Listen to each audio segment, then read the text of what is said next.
এখন নিত্যদিনের ঘটনা হয়ে দাঁড়িয়েছে। এই আক্রমণ থেকে বিরোধী দলের নেতারাও নিজেদের জীবন মান রক্ষা করতে পারছেন না। রাজ্যে নেশা বিরোধী অভিযান চলছে, অথচ নেশার বহর বৃদ্ধি পাচ্ছে। 2022 থেকে 2024 এই 3 বছরে রাজ্যে বাজেয়াপ্ত নেশা সামগ্রীর বাজার মূল্য হচ্ছে 1587 কোটি 47 লক্ষ টাকা। রাজ্যে আইন শৃঙ্খলা পরিস্থিতি প্রায় বিধ্বস্ত। বাড়ছে নারী নির্যাতন, ধর্ষণ, শিশু থেকে গৃহবধূ কেউ রেহাই পাচ্ছে না।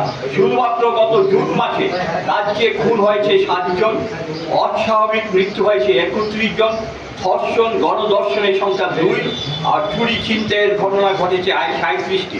এই চিত্রই প্রমাণ করে রাজ্যের বর্তমান আইন শৃঙ্খলার পরিস্থিতি। রাজ্যে যুব সমাজ বেকারিত্বের জ্বালায় ধুঁকছে।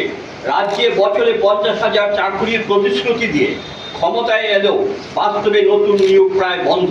রাজ্যে যেখানে 2017-তে কর্মচারী সংখ্যা ছিল 1,58,220 জন, 2024-এর শুরুতে তা কমে দাঁড়িয়েছে 1,02,991 জন।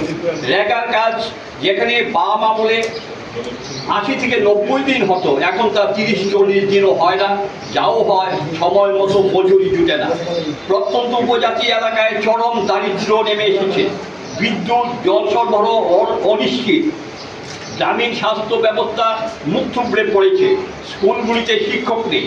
গত 5 বছরে সরকারি স্কুল কমেছে 71টি, শিক্ষক কমেছে 9,248 জন, ফলশ্রুতিতে ছাত্র কমেছে 63,832 জন। 311টি স্কুলে একজন শিক্ষক দিয়ে চলছে। এডিসি এলাকায় মথা ক্ষমতায় আসার পর সম্পদ লুট ছাড়া অন্য কিছু হচ্ছে বলে উপজাতি এলাকার মানুষ মনে করে না। যে অবাস্তব স্বপ্ন দেখিয়ে উপজাতি মানুষের একটা বিশাল অংশের সমর্থন আদায় করেছিল, তারাও তাদের বর্তমান অভিজ্ঞতা থেকে সঙ্গ ত্যাগ করছে।